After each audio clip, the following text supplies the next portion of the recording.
Okay people, it's actually the next day and I've managed to squeeze this baby into the workshop. I just moved the table and brushed a little bit of snow off and it can have a defrost. So I'm going to attempt to fix these rusty spots, and I think I'm going to do it without removing the leaf springs so I can get a better look. Check this out, I just had a little poke around in the rusty hole. And I think there has probably been a mouse living in here at some point. I think there's like remnants of an old nest.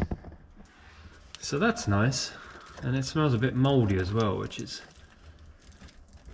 even better. Right, so if you have any experience of classic car ownership, or if you want to get into classic cars, just a word of warning, because this is how it always goes with these little jobs. So I've just been digging out and cutting out that little patch repair that I need to do, and the shit just keeps coming. The paperwork that the little mouse has got hold of is like, it's actually a registration document for a car. Not this one by the looks of it. Who knows? But yeah. And also, I was using the hammer chisel. You can see, I don't know if you can actually see. Hold on, up inside there's still more, just keeps coming. But when I was using a hammer drill, it kind of shook this loose, and now I have a bigger repair to deal with. And the thing is, with something like this, it's really easy to get carried away with doing a top quality repair and spending a lot of time, but in reality, I mean, if you have a look how badly and how many times this chassis has been repaired in the past just to keep it going, that's pretty much how I have to treat it, because otherwise you can get carried away and you're just chasing your tail. Ideally, you know, it would be great to just change the chassis over, but I'm not going to do that. I just want to keep this going. So I'm going to kind of patch this up the best I can just to get the inspection ticket. So I'm going to keep digging. Maybe I can get a vacuum up in there or something, because I don't want it catching fire when I start welding. I mean, this is crazy. Look how much stuff is in there. That little mouse was super busy. There's even some gloves, look. Right, so I've dug out as much as I could of the mouse nest and cut this area out that needs to be repaired, and got out as much as I can. I just need to clean this up so the surface is nice and ready to be welded. Also, this hole that appeared when I was using the air chisel, I just cut that out with a hole saw. It's quick and easy, and I just need to make a little repair. It's a lot easier just to cut a hole, or drill a hole, sorry, than to cut with a cutting wheel, like a square. So yeah, let's make a patch, or patches. I always like to use cardboard to make a template whenever I'm doing a repair, any repair really. You can use like a cereal packet, cardboard is fine. And yeah, you can just kind of get a rough idea how wide it needs to be. So we need it about there. So I'll go and cut that first. And also another trick is if you need to do like a circular like this, you can actually push like this and it will leave a mark on the back of the cardboard. And I don't know if you can see that, so it's left a mark there, so then it's easy just to cut out and make it out of steel. Right, there we go. So I just cut this circle for there, and then this patch will be welded up in there. So I just need to, oops, I just need to clean up the edges before I weld and hope it doesn't spread any further. One of the joys of working on a car that's covered in snow is that it rains on you constantly indoors.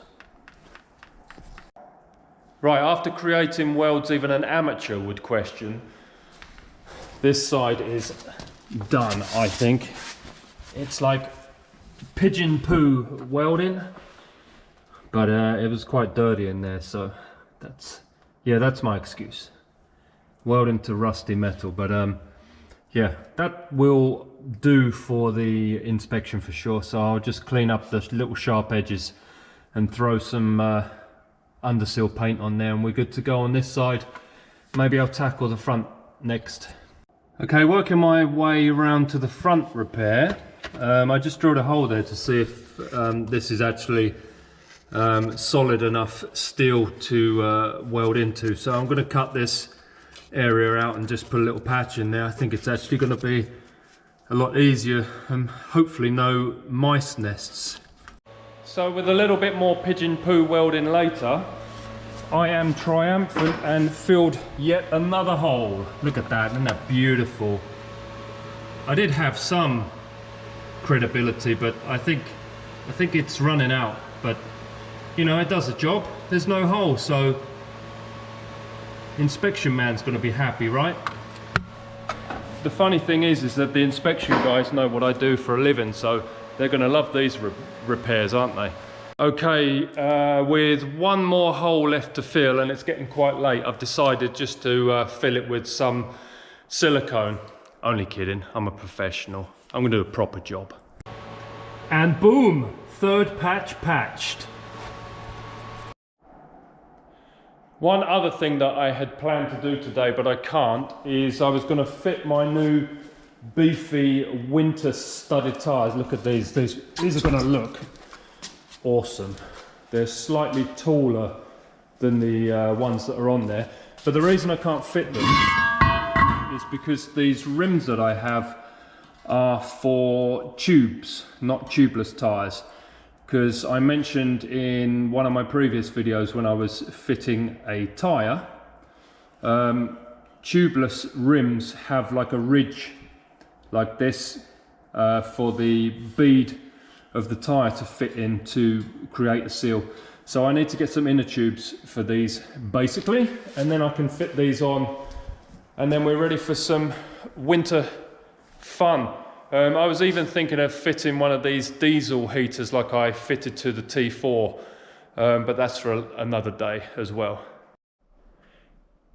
It's now the day after I did the rust repairs, and I was planning to take this home with me tonight and then take it for a retest first thing in the morning. But checking the weather, we have apparently gonna have 2 days of snowstorms, and I don't fancy chancing it on these tyres that are probably nearly as old as me. Yeah, that's right, nearly as old as me, probably. So I have brought it in here for the night because we're going to have some snow cleared probably in the morning, so this is going to be out of the way. I was hoping to get some inner tubes for the new winter tyres, so then I could obviously drive it in those conditions. But I haven't managed to get any today. Also, I decided to redo some of the footage that I previously did because I was fumbling around in the dark and it was really poor quality. So one of the things I had mentioned, here it is. This thing here, this is quite commonly installed in cars in cold climates. This is basically a socket that plugs directly into your mains. So what this does, it actually energizes a coil, a bit like what you have, or should I say an element, a bit like what you have in your kettle that you boil your water for your tea. And it is in one of the water pipes. I don't know if you can see the connector just up there. It connects into there, and the element goes inside that water pipe, and it basically heats the water up. You plug it in a few hours, or probably not even a few hours, an hour or so before you want to leave in the morning in the winter, and it warms up your coolant, which means the engine warms up quicker. So I'm going to reconnect that. The reason I took it off is because it was mounted here and I didn't like it, so I'm going to mount it so the plug is underneath the bonnet, so it's nice and hidden. Another thing I decided to do, I just adjusted the door lock, and also underneath the driver's seat you have this cool like little storage compartment, but as you can see this one has some holes in it. Ideally I'd like to replace the whole panel, but I think for now I'm just going to cut the most rotten piece out here and actually rivet the patch on there, just to stop snow and dirt coming up and stuffing up in here. I was also thinking that this could be an ideal place to fit the diesel heater if I decide to put one in here, because I could actually route the exhaust quite easily out of here, but I would have to somehow route the vent for the hot air to come in. I mean, it would work quite well coming through there. We'll see. And underneath the middle seat, this is actually a hatch to be able to get to your transfer case, which is quite cool. I don't think there's anything under the passenger seat. No, under here is just a cover. I don't know why that is. Let's have a look underneath.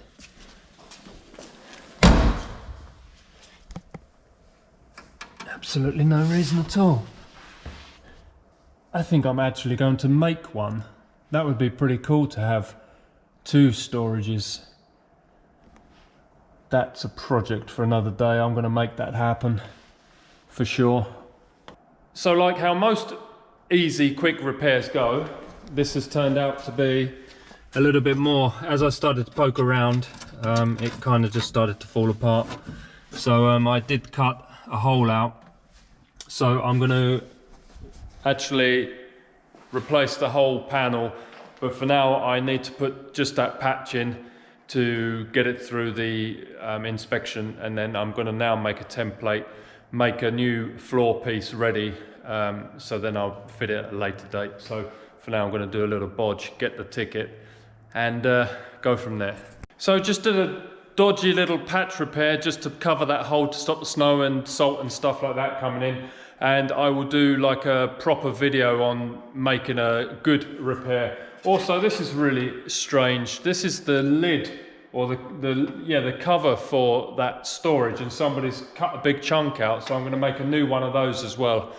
So that's going to be another video. I'm not even going to show you because it's terrible repair, but yeah, it is what it is just for now. Right, so now fast forward a couple of days, it's now Friday. So yesterday we had like +3 degrees. So I snatched the opportunity to take this to the test centre for a retest, and